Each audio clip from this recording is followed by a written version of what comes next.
Raw with Ollie McNicol, joined by Lawson, Daly. Thank you so much, man. That's all right. My pleasure. For making all this possible, both of you guys, seriously.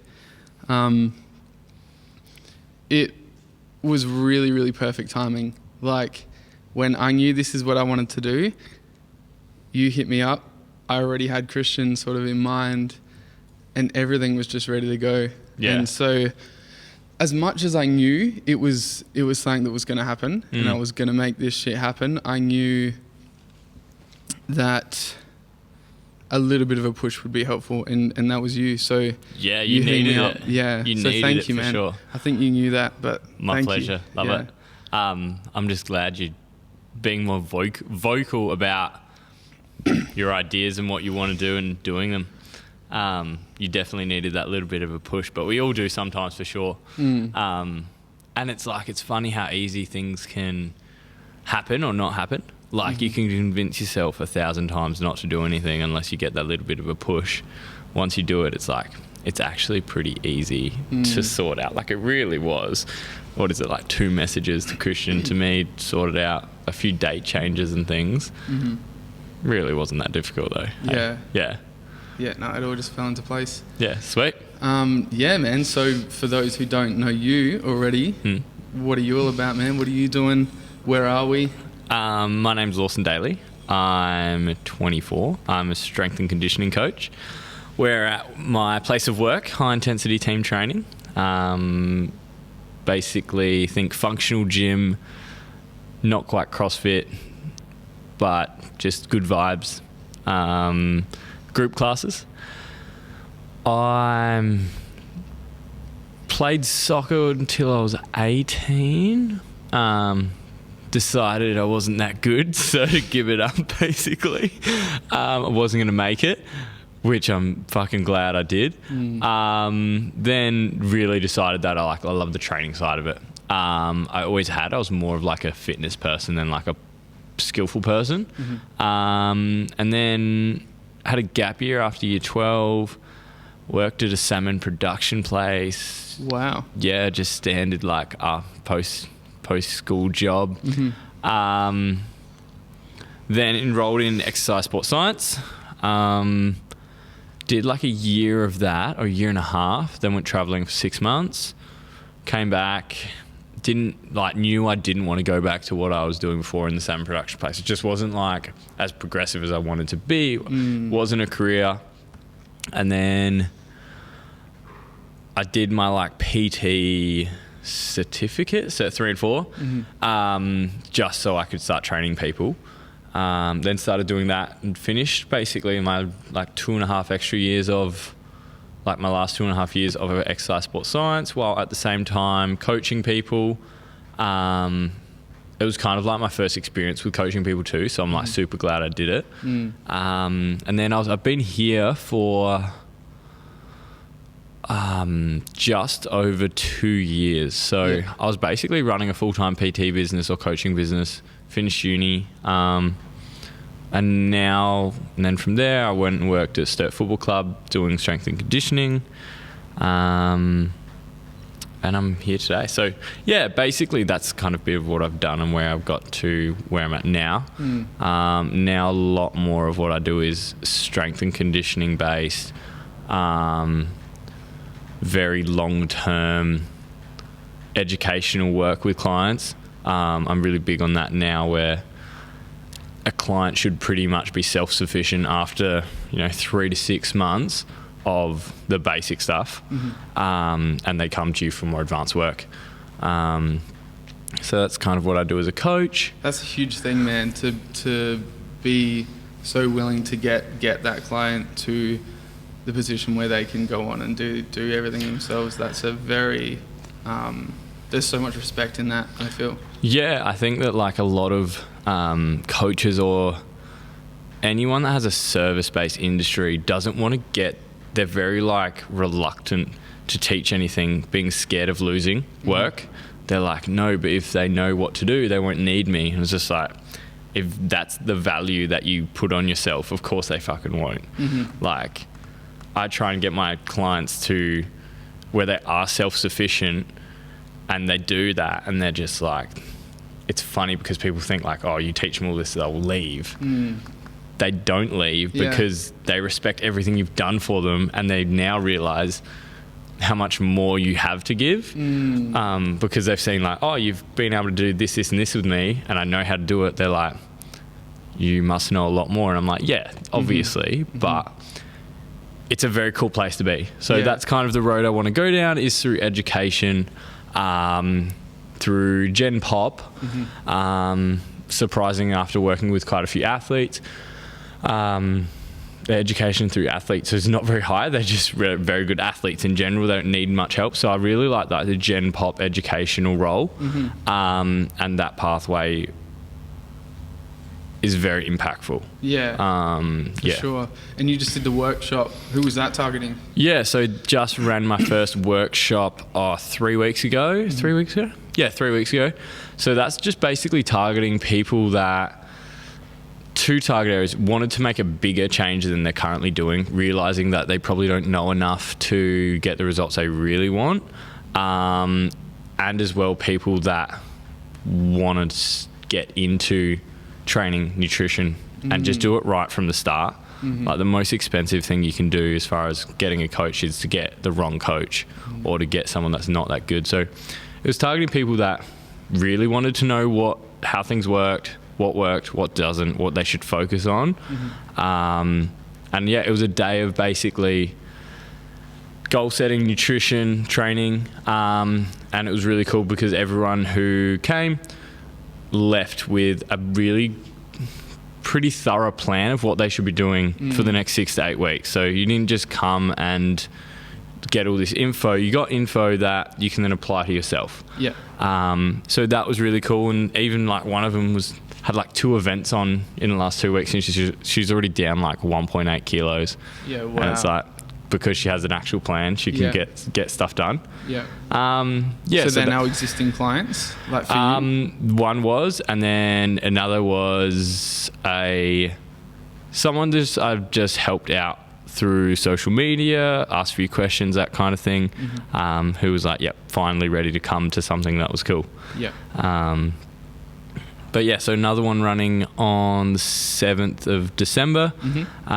Same thing, or? Yeah, same thing. So it's basically to upskill everyone, and then I'm looking to run more advanced ones that you kind of, a lot of people, they don't want to implement anything. So what a lot of people do is they just take all the information and don't do anything with. I think you can like associate with this as like, you don't need all the information, you just need enough to get started. Once you've done that and used that information, then you come back. But if you just go from step 1, 2, 3, 4, 5, 6, but you don't even implement step 1, the rest is pointless because it almost builds on it, having that like practical experience using it.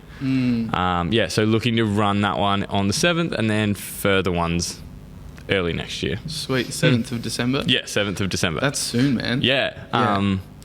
But it's just like one of those things where you can screw around making something, or like procrastinating about whether you shouldn't, what happens if this does happen or doesn't happen, or you could just go and do it.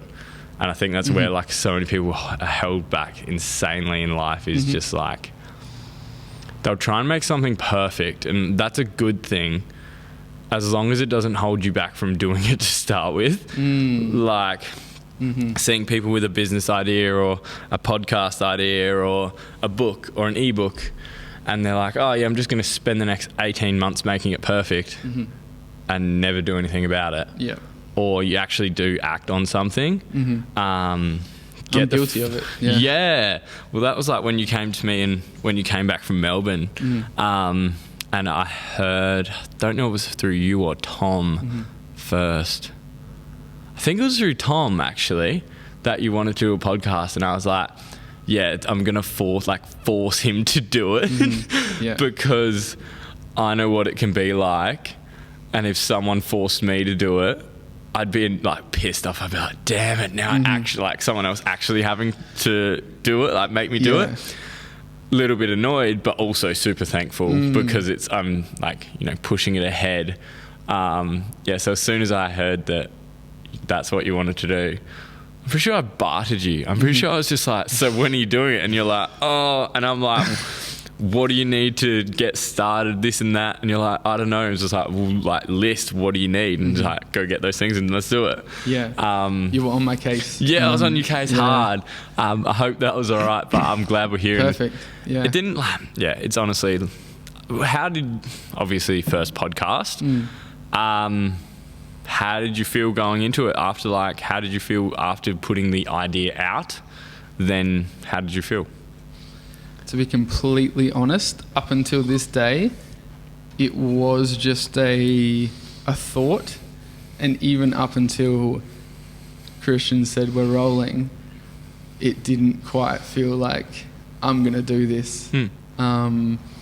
It's only just now become reality. Yeah. Which is, it kind of hit me. Yeah. It's cool, hey? Yeah, very exciting. Yeah, really, really exciting. And I think the most important thing, or the thing I took away from having this idea, but not only that, but just going into it and implementing, was telling more people about it and telling people what I'm going to do and what I'm already doing. Yeah. It made me so accountable, which is something that I haven't done in the past, because I kind of had the mindset of I don't want to talk until I'm actually doing it. Yeah. Which can be good. I do get that, actually. I do get that. There's super good things about that and super bad things. I think that's like a good way to be, because my favourite thing is social media standard, like big things coming when people post that. And I'm like, I'll be surprised when I see anything. Yeah. Like anything. They'll be like, big things coming, this and that. Like putting out a 6-page ebook, a booty ebook, is not big things. It's all good. Relax. Yeah. So that's like the bullshit part, but it's also like when you tell people you're actually accountable to fucking acting on it. It's like, if you don't tell anyone, you've let no one else down. Whereas you start telling people and they'll be like, so Ollie, like, when's the first one coming out? And you're like, fuck, I've got to actually do it now. And that's the thing. I didn't want to let anyone down that I have told.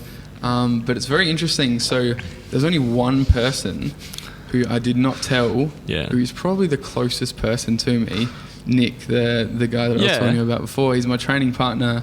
He's been a huge mentor to me. He's 34, he's 35, I don't know.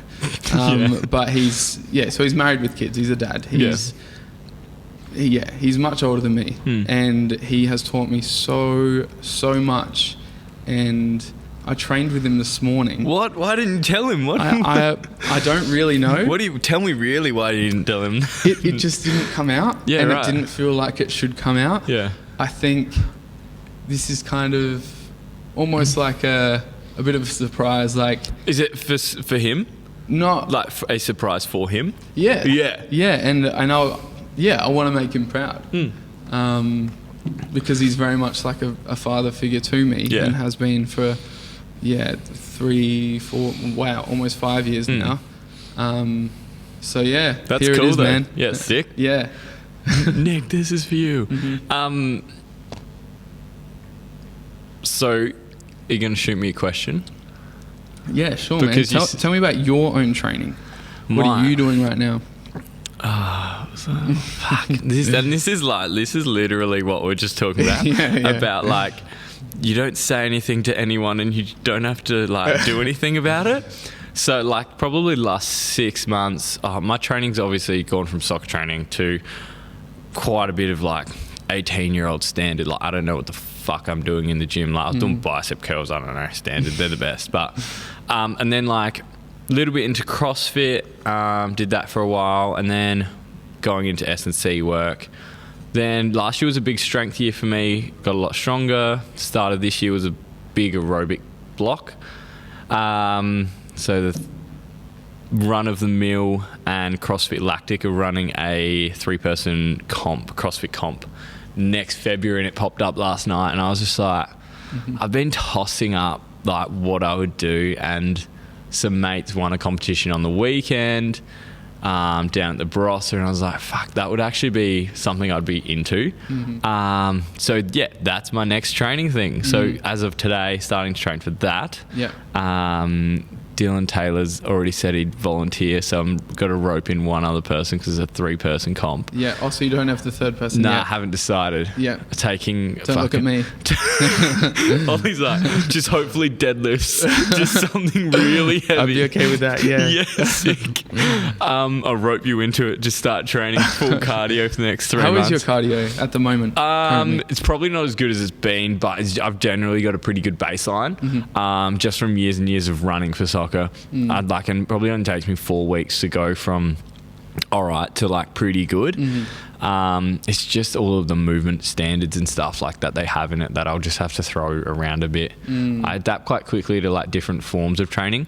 Yeah. But it's just like standard stuff. And CrossFit's a fun one where, because it's fitness, but it's super skill based.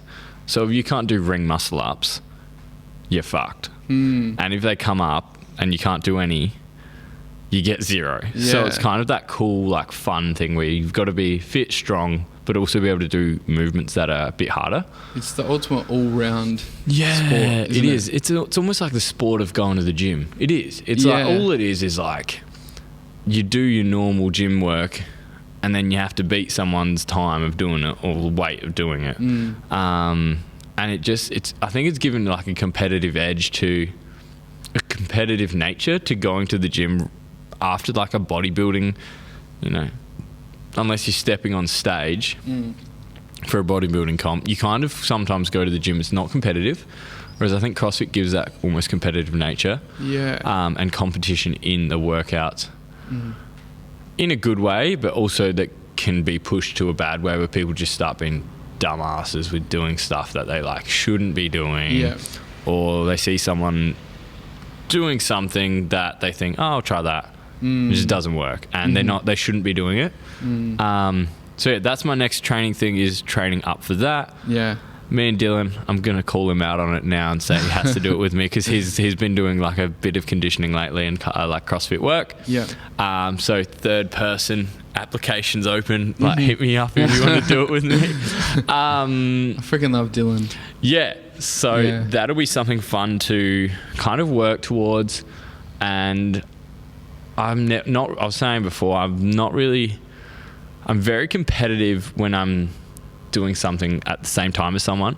But as soon as something finishes, I'm like, it doesn't bother me too much, because it's just a little thing. But I really enjoy the competitive nature of like head to head of competing in something, whether it be like a lifting thing or a running thing.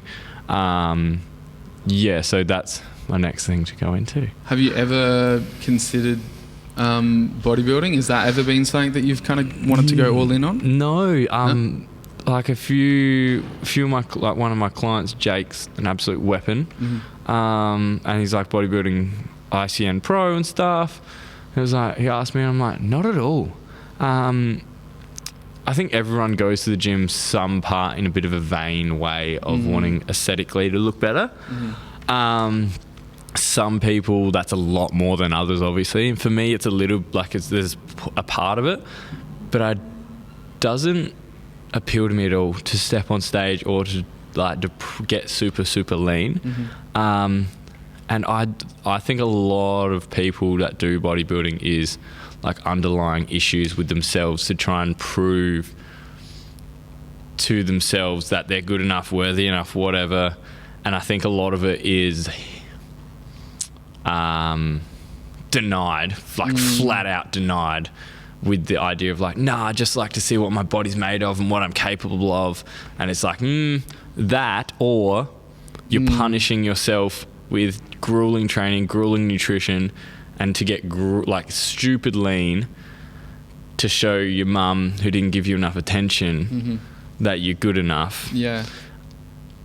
Which, like, it's a fucking issue, but I think you can sort it out in a much better way than killing yourself in the gym and diet and stuff.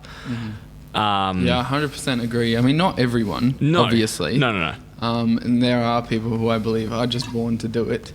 But but yeah, definitely. I even feel as though I was kind of one of those people who as soon as I started training, and then started learning about bodybuilding and everything, that's what I wanted to do. And that's what I said for like the first couple of years of training. This is what I'm training for. But it was definitely it was something to get over mentally rather than physically. Yeah, like you're doing it to hide something, or like to. Why were you doing it then? Yeah, well, yeah, as I said, just it was to prove to myself, or well, that's what I thought, that I was proving to myself that I'm good enough if I can do this. Yeah. And yeah, another thing actually was funny. I was talking to Simon today. Yeah. From the barber.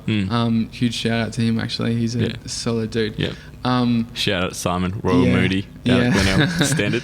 Not sponsored at all, but still. Not yet. But yeah, we went into that sort of stuff. You probably had a deep conversation with him as well. I think mostly because all of us three, we can't have small talk whatsoever. No. If we're going to talk, it's going to be deep. Yeah, it's like small talk is just so like, I just can't be bothered with it. It drains me more than the deepest conversation. If we're going to talk, let's go deep. Let's talk connect about some shit. Yeah, tell me like about your life. The small people that like just rely on small talk. Are they just really boring people? Like, I could not think of anything worse of like going to a party and just asking everyone the same 3 questions of like, how's your week been? How's work going? Or how are the kids? And then just fuck off to the next one and just ask the same. And I think this is like, you obviously, it was the first time you met Simon today? Yes. Yeah. Yes. And super deep conversation. Absolutely. I feel like, is that a thing? Is it just that they're that boring or what? Yeah, I don't know. I think maybe for some people it scares them. I think a lot of people aren't open to being deep and being vulnerable and, real talk. But I think it's a really, really awesome trait to have, to be so open. One of the biggest things going into work with Tom was I was so willing to be broken down and literally be destroyed in order to build myself up and really get through some stuff. But yeah, anyway, so I was going there, but I kind of got sidetracked. But I was talking to Simon today about how for so long, when I was training for possibly the wrong reasons, I wouldn't train in anything but a hoodie, no matter what the heat was, no matter, it could be 30, 40 degrees in the gym. I actually was looking at a photo of you that I noticed that on your socials. Yeah. Like everything in hoodie. Were you not boiling? Yeah, I was. I was uncomfortable. Really? Really, really uncomfortable. What was it for though, then? What I said was, oh man, sweat more because you're hot. Like better results. No, well, thermogenesis. You burn 3 extra calories and you're like passed out at the end of the session. Like, I'm good. Yeah, no. So what I always said was just, I don't know. I was all about conquering quietly, which I still think is awesome, but I wasn't doing it in a positive way. Yeah, I was doing it like, don't look at me. Almost like negative vibes about it. Yeah, I didn't feel good about myself. Yeah, and I felt as though I had to look perfect before I could feel good about myself. Yeah. So I wasn't willing to show the process. So yeah, I was in a hoodie literally every day at work. Like the people I've worked with are like, "What are you doing in a hoodie still? Like, take off the work jumper." Yeah. It's 42. And I'd clearly be. I don't think I so much showed my discomfort. Yeah. Because I got to the point where I kind of just accepted feeling uncomfortable. It just was what it was. But yeah, I was uncomfortable. Yeah. Do you feel, and this is like uncomfortable in showing people what you actually were? Yeah. Or what you're working on? Both. Both. Definitely. Do you feel more comfortable now? Yeah. Yeah. Yeah, like I still wear baggy tees just because I love baggy tees. Yeah, for sure. Yeah, like I'm not the kind of person to train in a singlet regardless. No, yeah. But it was a big thing, almost an identity. I identified myself as, when I had dreads, the dude who had dreads and trained in a hoodie and was a vegan. That was my identity. Literally, you would have been like, you still train at Good Life Marion? I do, yeah. Everyone would like, you know, when you go into a gym, no one knows. I don't know anyone's name in any gym I train in, like generally. Like, but you see them all, you'd be like, remember that guy at the gym? He's jacked. He's got dreads and he's a vegan because he made sure he fucking told us. And you would have identified as that. What do you find you identify as now? At the moment, I don't identify as anything because because I've opened up so much. I'm still figuring it out. Yeah. And that's really cool because there's no pressure to be a particular person or act a particular way. I feel as though I'm learning to walk again after work with Tom. Yeah, sick. Yeah, and to be honest, I don't know how long it would be until I would get to that point without his help. So yeah, I'm really glad I did do the work with Tom. Yeah. I think like people get super stuck in identifying as something and just sticking with it, like, and portraying, because they think everyone sees them as that, whereas it's not really. It's just they see themselves as that, and it almost can cause you to be super unhappy and not really do what you want to do in life at all. And like, you obviously spending the weekend away came back with like almost an instant change. And I think like a change does happen in an instant, but so often people don't want to accept it because if it changes, then they have to change. So I think that like I would be actually the same, because I would have identified as like the dude who doesn't like multi-level marketing people and like is brutal on social media. And now I'm like, I don't really give a fuck what social media, like marketing people are doing. They're just idiots anyway. But it's like that awkwardness of having to actually change it. And you're like, what am I now? And it's like, you don't actually have to be anything. Yeah. Because if you are what you are, you don't have to like label anything as such. But I find it can hold people back of like thinking they have to stick with what they were when they were fucking, how old are you? 21. Just turned 21. That works perfectly for me. When they're fucking 20. Now everyone knows. Yeah, well, that's all right. When they're 21 and like they think they have to be like that for the next 5 years, it's just like, no, you can literally go out and do whatever you want. And you can change what you want to do and who you want to be each day. And like the next day, if you want to change it, it's all good. School was brutal for that. I think that made people kind of figure out who they were meant to be. Yes. And then they were that. And that was me.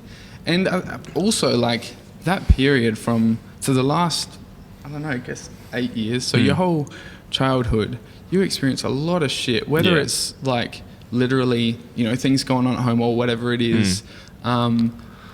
Hormone, like you go through shit, changes and shit within yourself. No matter what, if everything's perfect around you, you're still going to go through something. And also I think so when you have an identity, when you're going through such serious shit or such hard times, that identity really solidifies. Yes. And you hold on to what you've experienced in that identity. Like for me, having dreads for 8 years. That was the roughest 8 years of my life. Yeah. And it was a really emotional thing to get rid of the dreads. When did you do it? Emotional. It was only like a few months ago. Maybe Did you do it for charity or anything? Yeah, so I did it for World's Greatest Shave. Yeah, sick. But yeah, it was really cool. Do you know Dan Dowling from... Yes. You do? Aesthetico. Yeah. So I did it at that gym. Oh, really? Yeah, and had like a huge group of people. You would have say, raised heaps of money for it. You had some dope dreads. They were sick. Thank you. When you got rid of them, was it almost like an identity shift? Was it really? Like an instant thing? Enormously. And everyone there felt that. Really? Yeah. Yeah. In Everyone was what kind of in way? shock. What did it go from to? So it was from a very, very insecure little boy. Not little, yeah, but like inside, yeah. Yes. It was very freeing. I could say goodbye to a lot. Yeah. There was still a lot for me to say goodbye to. The anxiety and all that stuff. There was a lot that I had to still, let go of and thank my younger self for and say, you've done a great job, but I need to let you go now. Yeah.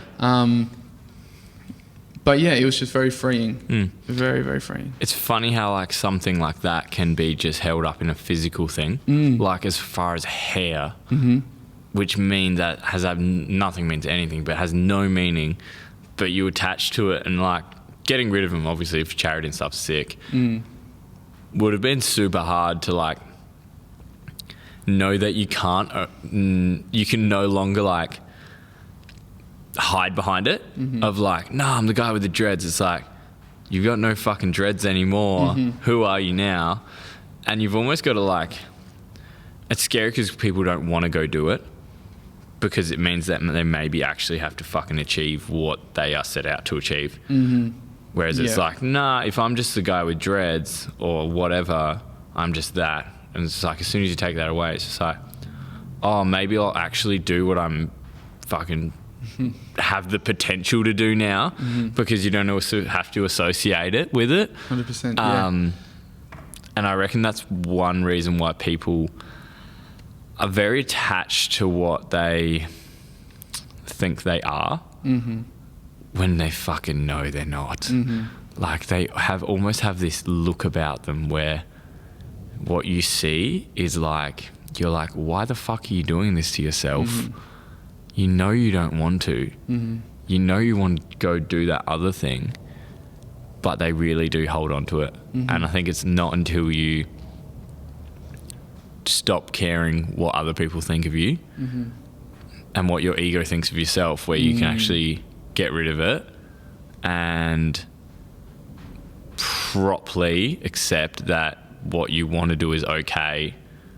Because in high school, you don't have to be the pretty girl or the rugby guy, the footy guy. You can go do whatever you want now. That's cool. Yeah, absolutely. Yeah, and it is sad to see. Well, not sad because, everyone's on their own journey and they're going to get to where they need to be eventually. But seeing the people who... it's always the people who kind of post the things on Instagram and their stories saying...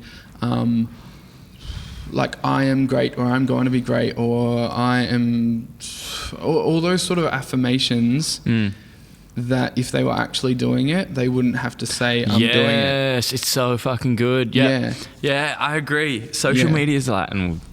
social media is hilarious for that. And it's like, relax. We get it. You're all good.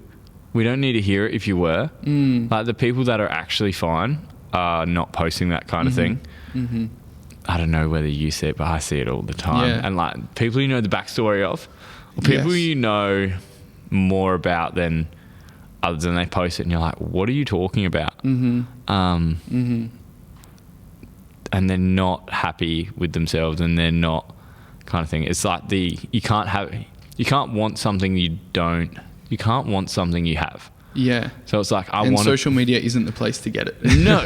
And it's like people saying like, I want to be happy. And it's just like, well, why the fuck aren't you happy now? Like, what is going on in your life that you're not happy about? And I guarantee you the problem is fuck all. But it's always like, I want to be, and I used to say this all the time actually. I used to say when I grew up, I just want to be happy. And I'm like, when I grow up, I want to be happy. So I'm only going to be happy when I'm grown up. And then I like broke that down and I'm just like, that's stupid as I'm happy now. Like, what are you doing? You should probably set some better goals than being happy at one stage in your life. Yeah, because you're telling yourself now isn't the time to be happy. Because when I grow up, I'm going to be happy. Yeah. And it's just... But now, it's okay, I'm not there yet. Just like I'm not you're grown up. literally growing up. And I know there's like stages in your life where you like have that jump of like growing up within like a few days or something, but it's like you're literally spending each day growing up. You should be spending each day working or being whatever you want. And that makes such a great coach and trainer. Like, you are someone who is constantly wanting to get to the next level as a coach. And you're not settled with, you're not like satisfied with just the knowledge you have now. Yeah. Because someone else knows more than you, and if someone else knows more than you, there's information you haven't learned yet. Exactly. And I think like a lot of people, as far as coaching goes, is a lot of people, what I see is there's two sides of coaching, where one is very, very theory based and like uni, whatever courses, and one is very like practical based, where they've just done all of their training and learnt from their training. But not many people have like actually taken the time to do both. But also what a lot of people don't do is spend time becoming better coaches. So not just learning how to snatch or how carbohydrates work or what's the best method of nutrition for a certain person. They just don't know how to be good coaches. Like work with people and understand people at any level. They just kind of throw things at them, like their knowledge at them. And I think it's probably one area of like coaching, and whether it be fitness or anything, it makes a huge difference. Just being able to understand where people are coming from and what people want is a lot more valuable than writing macros on a fucking sheet of paper. And like, yeah, sure, they might lose 2 kilos in a month or 2 weeks, but they don't give a fuck in 10 years when they're probably 2 kilos lighter, if not gain the weight back. They more care about how they view themselves, or how their relationships are, or what they actually got out of going to the gym and lifting a certain kettlebell or whatever. It wasn't the physical thing, it was the mental side of confidence. It's the mental things that they take away from it. And I think a lot of people get confused that when someone comes to you and says they want to lose weight, that's actually what they want. I fucking 99% of the time, they don't want to lose weight. They actually want to feel confident going out to dinner in a shirt for once in their life. And I think that's where a lot of people, a lot of coaches at the moment fuck up. Is that ever not the case? Like, someone will genuinely come in and just want to work on their fitness, or do you find that there's always an underlying factor to why they've come in? And pretty often, they'll yes, almost every single time. Is why do you want to work on your fitness? It's like, oh, I want to run the city to Bay. Okay, why do you want to run the city to Bay? You end up at a point of real vulnerability of why they have to do that, and it's very commonly to prove something, to feel worthy, and that kind of thing. And I think that in a period right now of social media being very, very looks based, it's very, very surface level coaching. Because what you will see on social media is before and afters of this girl that's lost 20 kilos and looks great, and that's what people think actually a good result is. Whereas she might not feel any fucking different. She's just 20 kilos lighter, and it doesn't matter really, because when she's 45 and has kids, she's still going to feel the same thing, as like has same negative approach to things. And I think that's just fueled by cheap marketing.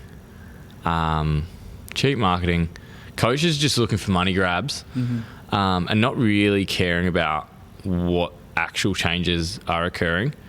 Because if you start doing that, then you'll start getting real results with people that are more meaningful.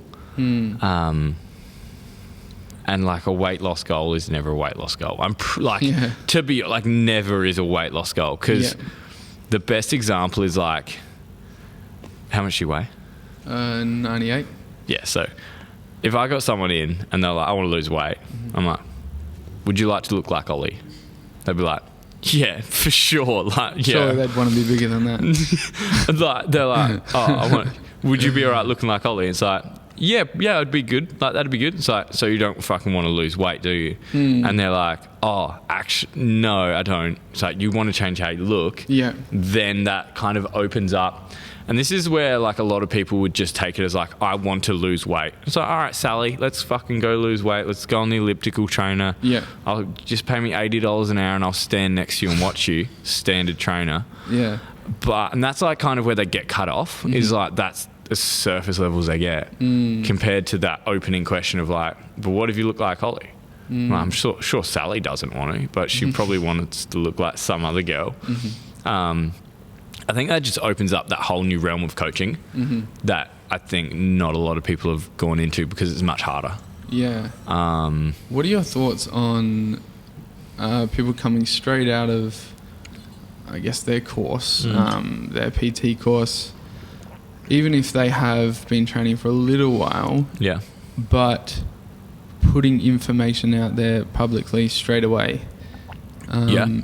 What are your thoughts on that? Because I obviously, no matter who you are, you're going to be able to say something that at least one person is going to be like, okay, I didn't know that. That's cool. Yeah. And I think that's good. But I feel like there's a very fine line between, the people who have just come out of their course, they're putting out information, and they're talking as if they've been doing it forever. And I think that's a really dangerous thing. What are your thoughts on those kind of things? 100%. Like, I think that, and I've had discussions with people about it, and it's the fact that they should, firstly, is like, I think they should put out information that they know about and fucking like know to the T.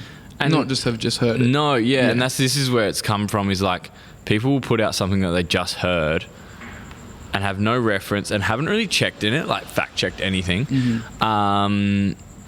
And it's so easy. Social media is one of the most wonderful places where you can follow, like, Martin McDonald, Mac Nutrition, and if you just follow what he says, you'll be super educated on nutrition. Whereas if you come out of something and you are qualified to give information. And I honestly think, like, Cert 3 and 4 qualifications is, like, horrendously ruining the industry of standards. But it's the way it is. So if you do come out and you are putting out info, then that's fine. Make sure it's correct and make sure you know what you are talking about. And double check it. I think, like, I've had a conversation, I can't remember the wording properly. It was like, but some information's better than no information. And it's like, what if that information is wrong? And people kind of don't see the fine line between something being helpful and something being really detrimental. Like the standard carbs, like no carbs after 8 p.m, whatever. How boring. I know, like, cake is the best. And, like, pasta's amazing. But also, like, someone would have said that without context one day, and then you've got, like, some lady that hasn't had a carb after 8 p.m. for the last 10 years, and she still hasn't lost weight. And it's like, life would suck just because some person that didn't really know has said something that they shouldn't have. So it's a very fine line. It's a very dangerous place. But also, I would add is, like, if you know something, you should voice it. Because I think that, like, you don't realize how many people view you these days on social media, like, in general. And if you can help one person, even if you don't never hear from them again, like you didn't even know you did, but you did, then that's amazing. Yeah. You, in particular, are brutally honest Yes. with the stuff you put Yes. out, which I love. Yes. I love now. Yes. When I hadn't met you in person. Yes. So can we go around the story about the... Absolutely. What show was it? It was What the Health. Yeah. Yeah. So do you want to tell the story? Go for it, man. You go. So Ollie and I's first interaction was... It was like not an argument, but heated around a story I posted about What the Health. I don't even know what I said. It was something like, it was stupid. Because of the facts in it, it's the way they put it together. And you were like, you came back with something about it. And it was very funny because it was like, you're so passionate about it. And I love that. And I am like... I'm very much, as soon as it came up, I'm like, this will cut. I knew where it would end up. It would end up that we would agree on the concepts of it, but not the delivery. I didn't like the delivery of it. And you knew that straight away. I kind of like, when people are on the same level, it's just if you have to get around the first few hurdles and be like, oh, actually, I agree with you. Yeah. Yeah. So we had this like heated argument back and forth, and you're like, go like read the China study. And I'm like, I was like Googling the China study, and I was trying to get reviews on it. And I'm pretty sure, I don't know how that conversation ended.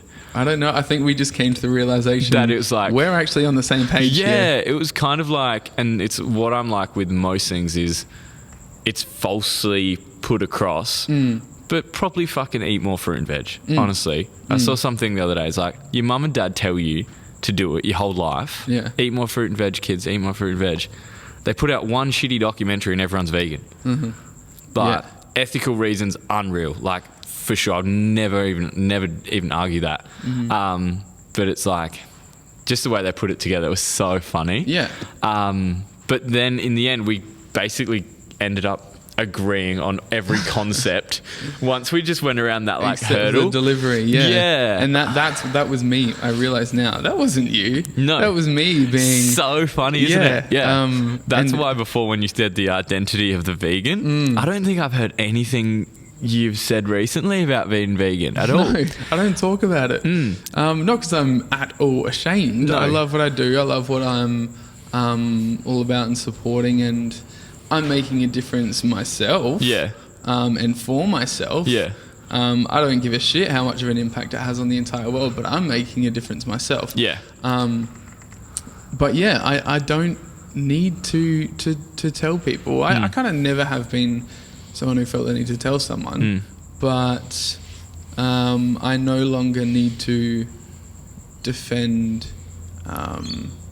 it. Yeah.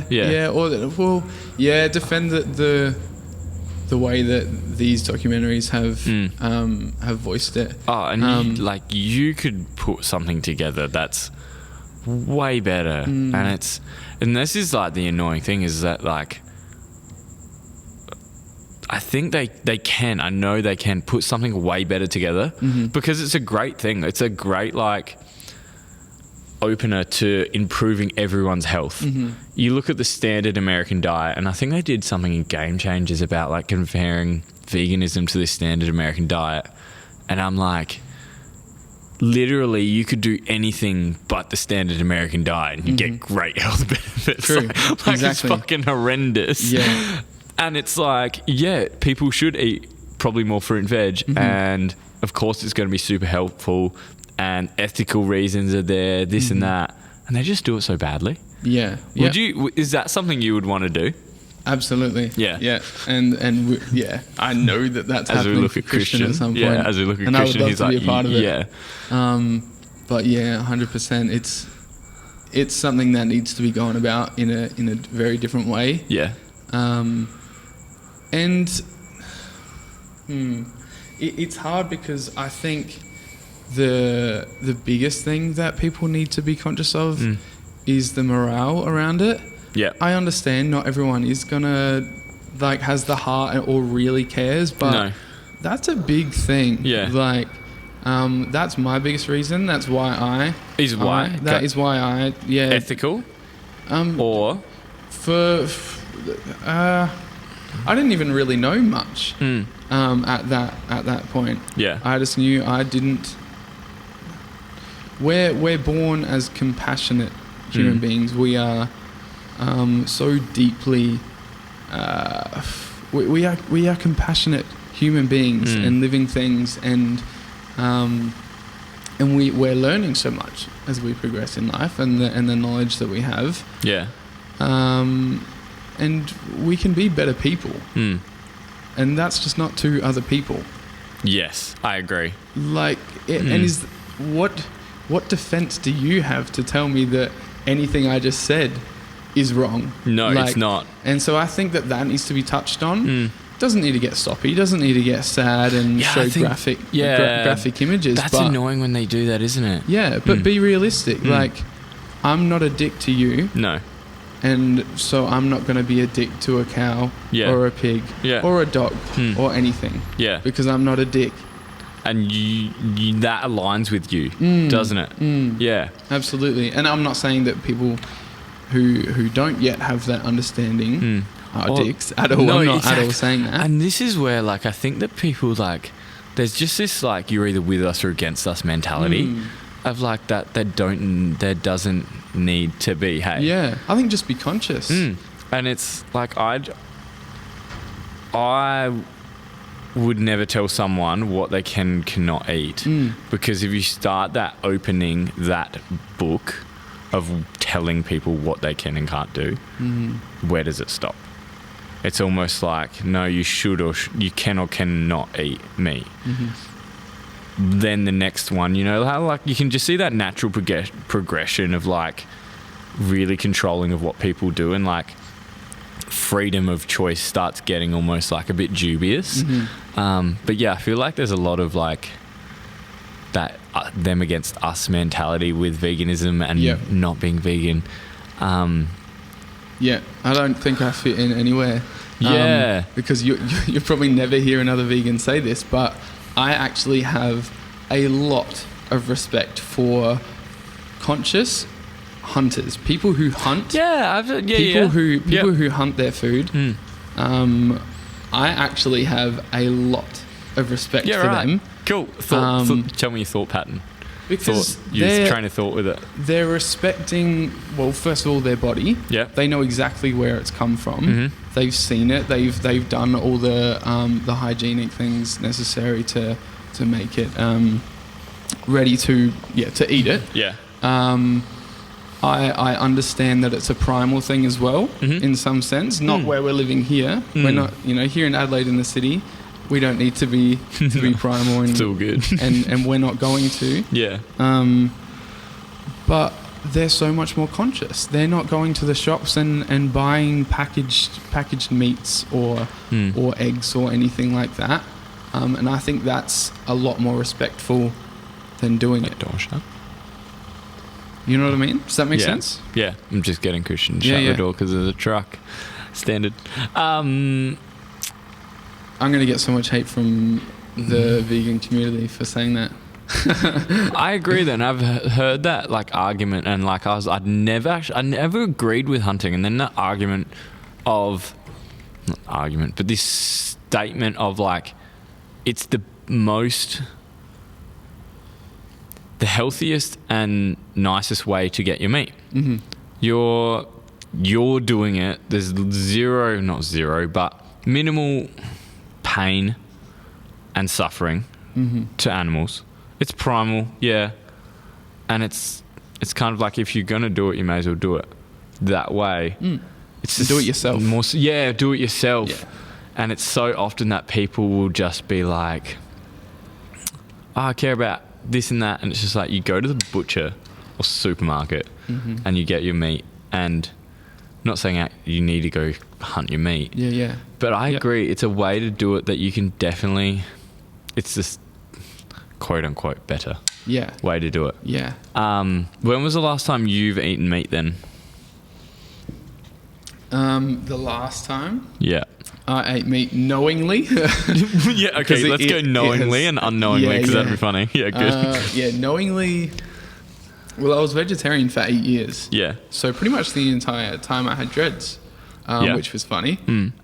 Super like ego there, like attachment to Yeah. dreads and like veganism and like 100%. very much. Yeah. Yeah. Cool. And I think I've been vegan for maybe 3 years. So 11 years of no meat.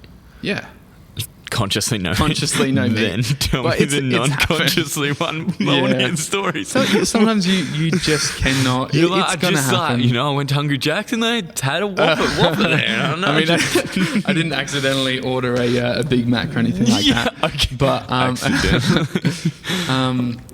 but yeah, there's been a couple of times like What was it? That's hilarious. yeah. So plant-based mince and meat mince Yeah. looks very similar. Oh, I know it does. yeah. My sister has it in the fridge. Yeah. And I'm like, hell yeah, like we got some like beef mince. Yeah. And I like take it out. And I have to like get the packet out and like not even just look at it. You got to taste it to. You gotta yeah. read it because Yeah. it's not really like super obvious, is it? No. No, not even by taste. Really? Sometimes, yeah. Yeah, okay. Yeah. And was that like, so that's what you had? Well, yeah. So when I was living at home, Yeah. because my mom's partner doesn't, yeah, he eats meat still. Yeah. And so there would be 2 dishes usually made. Yeah. So there would be a like spaghetti bolognese, that sort of thing. Yeah, So there cool. was 2 dishes. And then the next day I was like, so which one's the vegan one that was in the fridge? And then they told me, no. and then I was like, something definitely isn't right here. And then I was like, are you sure? And they were like, No. yeah, no, that's the meat one. Oh no. Had yeah. you finished it as well? No. Oh, you had some of Nah. it? Like, yeah. Yeah, it took me a little bit. Yeah. Well, like, it's funny that on the, like, topic of, like, vegan, like, people's things like, vegan food's not nice. I'm like, you just suck at cooking. Yeah. Like, the people that say that are the people that would fuck up, like, 2-minute noodles. They're lazy. Yeah. And, like, they just can't cook in general. Yeah. Like, you couldn't even cook steak. And you, of course, like, you can't cook vegan food. It was my sister's vegan and, like, her lasagna, unreal. Like, you couldn't tell you would struggle to tell the difference, whereas it's just lentils. Yeah. Whereas just people can't cook. And they kind of make that as an excuse of why they, and not even, like, to the point of going vegan, but almost, like, eat in a healthy fucking way. Yeah. Like, it's like, oh, I can't cook. Like, it's not, like, it doesn't taste good unless it's takeaway. And I'm like, you're an adult. Learn to cook. Yeah. It's kind of like, if you're not going to go hunt, Yeah. maybe, like, learn to cook something. Yeah. And I find that's definitely. like, that's a big argument for, like, why I couldn't go vegan. Yeah. And I'm like, I like meat. Yeah. I do like the taste of it. So I'm not going to use that. But, like, a lot of people's thing of, like, I can't eat healthy is, like, it doesn't taste good. And I'm like, you just a fucking suck at cooking. Yeah. My girlfriend Brianna, she said something Are you really going to say cool. she's a bad cook? No. Oh, I mean, no, not at all. She's going to be, like, the second person to listen to this. Yeah. But yes, she said something really cool because she is now eating entirely plant-based, not at all from my force or anything. Bullshit, I yeah. don't believe in that. Like, I would never force it on anyone. Yeah. Subconsciously, for sure. Yeah, go on. I think it's just leading by example, though. Like, she saw that I was happy, healthy, influenced her, loving yeah. what I was doing. Yeah. Anyway, so yeah, when she decided to make the switch, like, completely, she said she just got to the point where she couldn't think of any more reasons why not to. Yeah, okay, that makes sense for sure. Which was really cool because Yeah. it's like you've taken out. Did you start by taking out other things? Like, Yeah, she made that transition. Yeah. I think everyone should. You know, if someone wanted to do it tomorrow, I'd be like, You reckon you transition? yeah, maybe ease off. That's You fair know, enough. the body is going to get used to a particular way of living. Yeah. So yeah, I thought that was really cool. How long has she said been that. vegan for then? And can she cook, actually? Maybe almost a year. Really? And she can. It'd be cool if she did it a bit more often. That'd be awesome. But no, she No. can. But she makes Yeah. some awesome things. She's actually tracking her food at the moment. She's Yeah, right. training under Phoebe. Yep. Yeah, Phoebe cool. Taylor. Sick. Yeah. How's your training going? This is what I'm going to take out of, like, Game Changers. How they're like, I can't believe someone can be so strong and eat vegan. And I was just like, firstly, you can't believe it because you're an idiot and don't know anything about the body. Yeah. How do you, being vegan, For maybe people that don't know heaps about how you would do it, how do you keep your training level so high, gain so much strength, be the size you are while being vegan? Like, what's your go-to easiest way of doing it? Mm-hmm. What, food-wise? Yeah, food-wise, training-wise, tracking-wise, everything like that. Yeah. My absolute favorite, just like go-to easy quick meal is like some rice. Either chicken and broccoli. Yeah, right. You can get cans of lentils for like 90 cents, 75 to 90 cents. Just cheap. Yeah. A can of either lentils or like a good, decent quality, like plant-based patty, like mock meat sort of thing. Yeah. A decent one, a good one.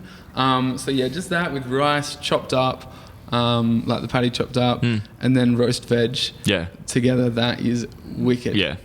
And what the heck am I not getting from that? I know, it's there's really not much you need to replace, is there? So where's your main sources of protein come from? Yeah, definitely legumes. Yep. Yeah, I eat a lot of lentils.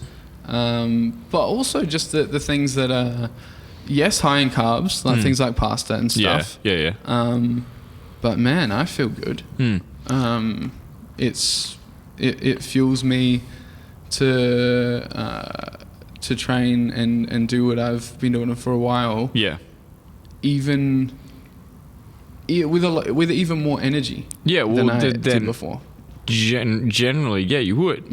Like, and just through a full science-based, you would be consuming more energy. And it's just like, it's fine. Yeah. Where would you say to someone that, and what's your training doing at the moment? At the moment, like very much strength-based. Yep.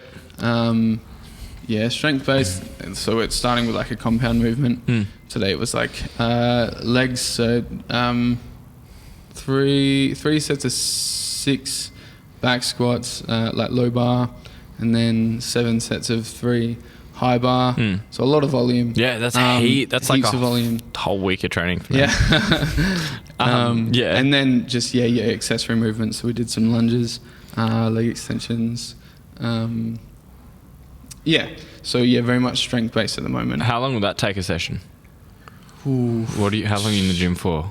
I give myself 2 hours. In the gym? Yeah. Yeah, right. So it's pretty long. Yeah. Yeah, it's actually shorter than it used to be. Really? If I really was tight on time, I could probably make it, go faster. There's 2 of us as well. Yeah, so okay. I train with Nick. Talk some smack as well. Yeah, not not so too much. bad. I mean, he doesn't shut up. He loves to talk to everyone in the gym. He's been at the gym for half an hour. He doesn't start because he has to go say hello to everyone. Yeah, he's useless. Yeah. Nah. So yeah, he loves to talk. Yeah. But I just want to get shit done. Yeah. So you could make it shorter. You just choose. Yeah, and it's not rushed. No, and it's very much for you as well. Like my gym time is enjoyment time, and it's like my own time, that kind of thing. So sometimes it's like you need to be rushing, whereas others it's almost, it's not the exercise, it's being there, it's the spending time. So quite often rushing it you wouldn't get as much out of it. Hey. Yeah. And if I'm gonna wake up at 4:30 to train, I'm going to take my time. You're up at 4:30 in the morning? Yeah, because I'm so slow getting ready in the morning. Yeah, so I was going to ask. To get to the gym, which is around the corner, by 5, I have to get up at 4:30. What's your morning routine like? Before gym, there's not even a whole lot that I do. I get up slowly. It's like literal sloth. Yeah, I probably don't even go to the toilet in that time at home from getting up and going to the gym. Use the gym's toilet. It's way better. Yeah. You don't have to waste water. Yeah. So I get up, depending on how I'm feeling, mix up a pre-workout or a black coffee. Yeah. What's your go-to pre-workout? Because I don't really do any of that stuff. Give me something. Yeah. Give me something to go try. To be honest, working in a supplement store, I'll get whatever is free at the time. All right, so kids, don't buy supplements, get free ones. Yeah, I wouldn't pay for them. You're not allowed to say that. You're working at supplement store. You're possible. Yeah, better not let... You're possible fucking totally hear this. So don't pay for pre-workout. But if you were to get one, what are you using at the moment? So it's stimulate. Yeah. I think the brand is Finaflex or something, or Finaflex. I don't know. It might not be. I should know. Is it like purple or sometimes like green, bright green? Is it some dope color? Yeah. Yeah. Okay. It cool. is really cool. Yeah. Yeah. And this is like, I'm like, I don't even use any of it because like one time I used them for like training and then study. Like I was like, that'd be a good idea. And I'm like, I was fucking cooked until 2 o'clock in the morning, and I'm like jittery and like itchy. Yeah. And I'm like, probably not going to use that anymore. Yeah. That's one of the biggest reasons I changed my training time from 7 p.m. to real early in the morning before I start the day, is because I would, after work, I would have some form of caffeine at like 7. Yeah, and it was bad. Probably not like 50 milligrams. You'd have like at least 200. Yeah, some of those is like 200 pretty standard. Yeah, that's a low pre-workout. Yeah. Yeah, right. Yeah. And it was just not good. And would you have coffee during the day as well, or like no coffee? I'm not a huge coffee drinker. No. All right. So it was really just at night, and obviously if I haven't had anything throughout the day, then have it at night. That's gonna I was buzzing. My sleep was terrible. Yeah, especially after getting the Aura ring and tracking. Ooh, how does that go? Everything. Do you like incredible, it? Man. I noticed you wearing a ring. I wasn't sure it was just a fashion ring or. No, I wouldn't. I wouldn't wear something like that. No, just not just as fashion. Accessory. And I was like, how does it? Does it help? Does it do anything? Yeah, enormously. Yeah. So I don't know if you've seen the app at all, but everything explain to people, because I'm a PT, I don't really know. I haven't looked into it. I'm a coach. Explain to everyone what it is. Yeah, so it will track your sleep. Yep. How long you spend in each sleep cycle. Yep. So deep sleep, REM sleep. Yep. Light sleep even. It'll tell you whether you were restless. And then your heart rate variability and stuff like that. Not only throughout your sleep, but throughout the day as well. Yeah, cool. That's why I'm wearing it now, because it does. And it also tracks steps, which people love. Really? Yeah. Cool. Yeah. And it looks dope. You look like super stylish. Thank you very much. Yeah. You can get ones that are a little bit cooler. There's there's black and like a matte black, but I couldn't justify spending $100 more for something. They're super pricey. Yeah. How much? I think with shipping and the international fee, it came to $375 or something. Oh, okay. That's not too cheaper than an Apple Watch. Yeah, that's actually not too bad. I thought they were more like 600 each. Nah, that's actually pretty 3 to 4, good. I think. Okay, cool. Yeah. And what do you do? Like check it at night? Every morning. Every morning. So every morning I'll whip up the app. Yeah. Yeah. And it just syncs quickly through Bluetooth. Yeah.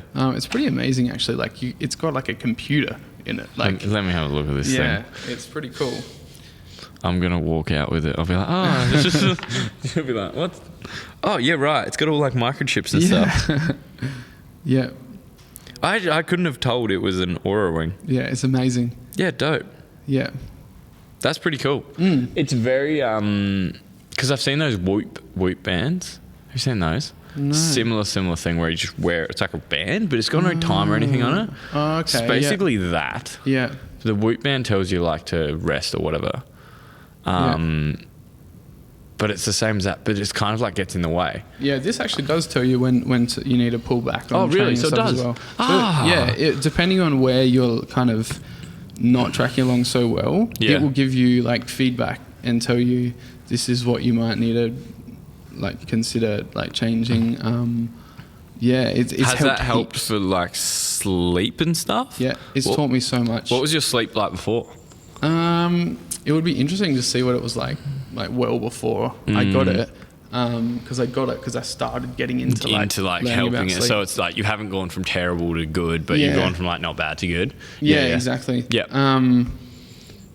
So it's taught me about the sleep cycles, how long we should really be having in each one, in deep sleep and REM. REM being the recuperation of the brain, deep sleep being the recuperation of the body. That's right, isn't it? That's the right way around. I need to look more into Pretty that. Sure. Yeah. It's really cool. So where it says you're lacking, there are so many things that we can do differently even during the day and at night before bed. Obviously, getting screens out like an hour before going to sleep. Yep. Not eating too late. Yep. Or too much too late. And also like lights. Like blue light blocking glasses and stuff. Yep. Do you use blue light blocking glasses? Yeah, but I have the ones, so there's daytime ones that block out like 40% of blue light, because we obviously still need blue light. Like the sun is blue light. Yeah. So we need it to an extent, but if you're on a computer all day, that's when you need it. I'm not in front of a computer, so I'm not going to wear them today. No. But they're clear lenses, and they just look like normal glasses. They look cool, those ones. Yeah, so they're not... I reckon you look good in glasses. Posted a photo with them. Yeah, you do look good in glasses. Yeah, sick. Thank you. So you wear those when you're on your computer?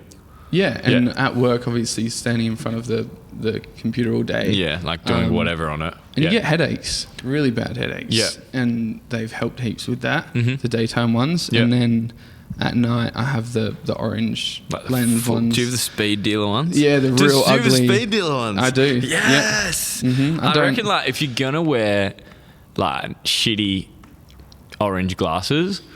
Just fucking do it properly and just wear the speed dealer ones. Get like flames on the side of them or something. Like if you're gonna go halfway, just do it all. Yeah, sick. And you find the help. Yeah, cool. Enormously. And I think like with the Oura rings and stuff is no. I've had people be like, "Oh, how's your sleep?" No, pretty good. Like 6 hours sleep, and I'm like, "How?" Like from everything they've done about sleep is like 6 hours you're not functioning. So I think anyone like, and it's almost like I'm very much like the 90% of things that will give you your results or improve your life, and like sleep should be like number 1 or 2. For sleep, nutrition, de-stress. Yeah, are probably like the 3 things you'd focus on first. Yeah. So kind of any awareness towards people getting more sleep is so good. Definitely. Yeah, absolutely. That actually, just being conscious, I think. And that brings me back to the whole, like, the documentaries, the recent documentaries that have come out, like The Game Changers, What the Health, all that shit. I've totally changed you from your opinion. Yes. It's funny, isn't it? No. I've grown a lot with my thinking and stuff. You very, very quickly too. Oh, like thank you. Very quickly, yeah. Thank you.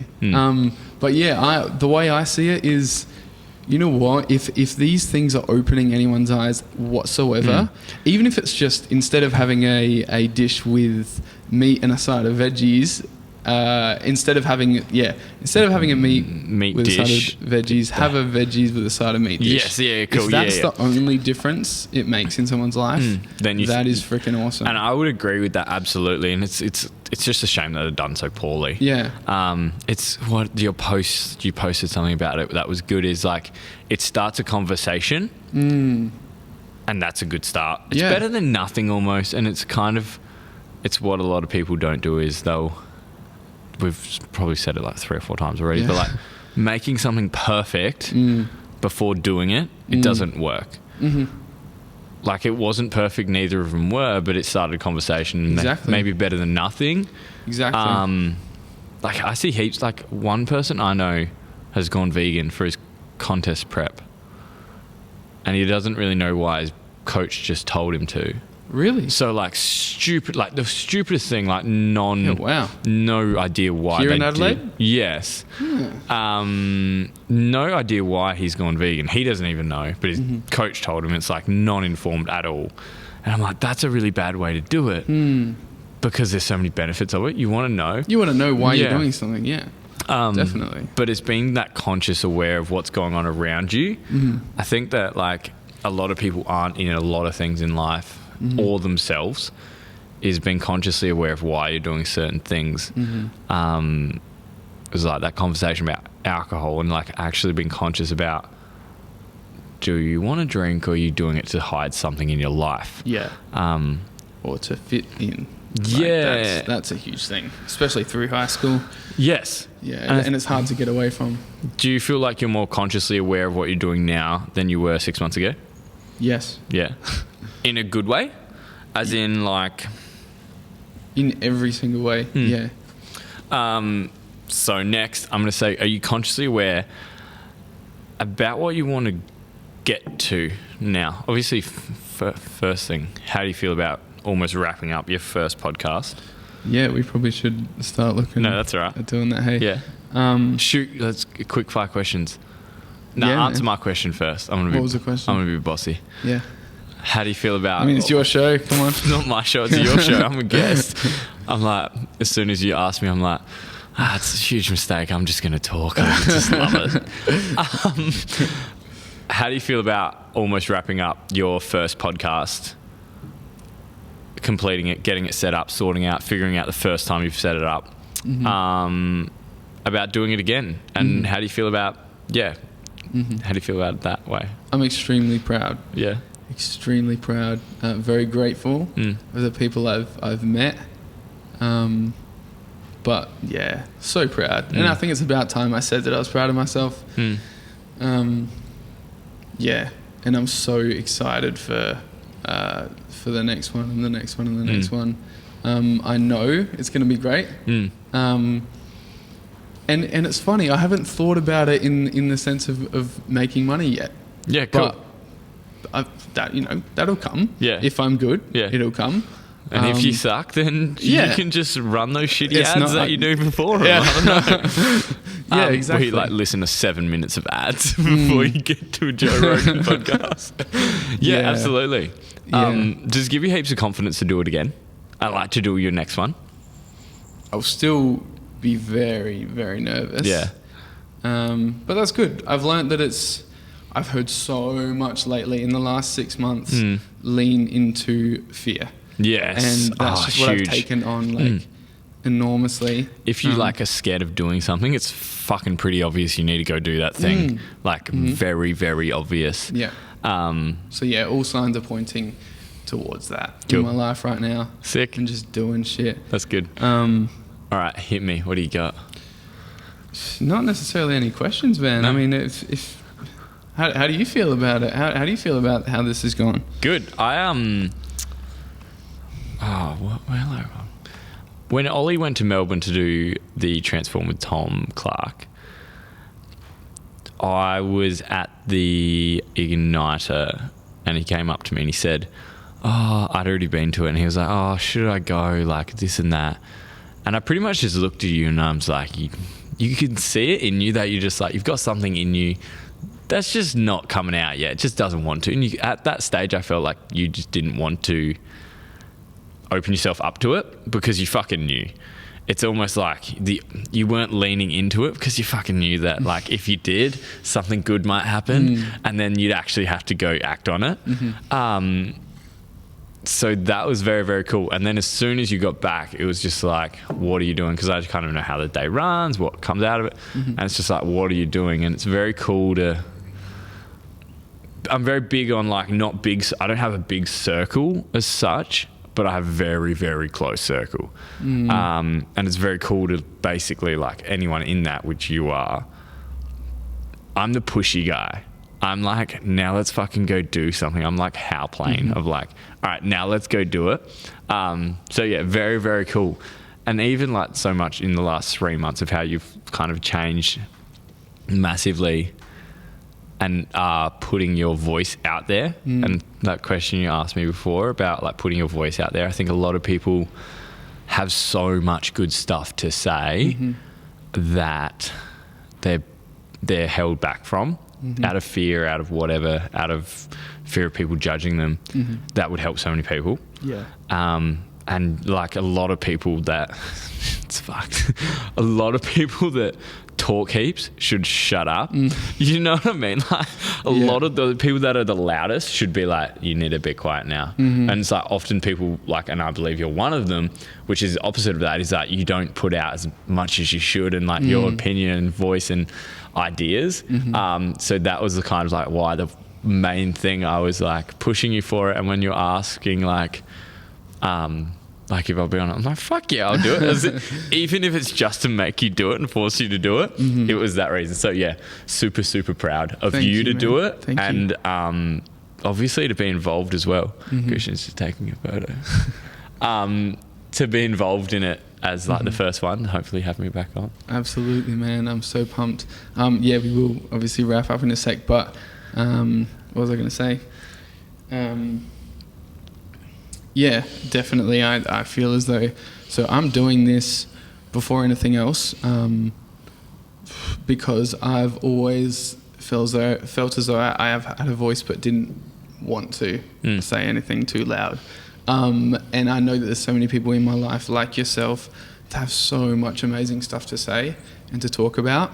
And I just believe that not all people have the means of getting it heard, because I was one of them. And so this is my sort of, it's getting my voice out finally. Yeah. But also I want to help other people get there. Yeah. Yeah, that's fucking sick. I love Thank it. you, man. Yes. Thank you. Unreal. Thank you so much. But yeah, thank you so much for being the first guest. No, that's it was absolutely exciting, my man. pleasure. First podcast. No one else Really let me on exciting. one because I'll just talk. Yeah. We've only got to wrap up because we're scheduled on time. Yeah. No, this has been perfect. Everything's just fallen into place. Yeah. Thank you for having me on. Thank you. Loved it. Thank you, man. I love you. Good work.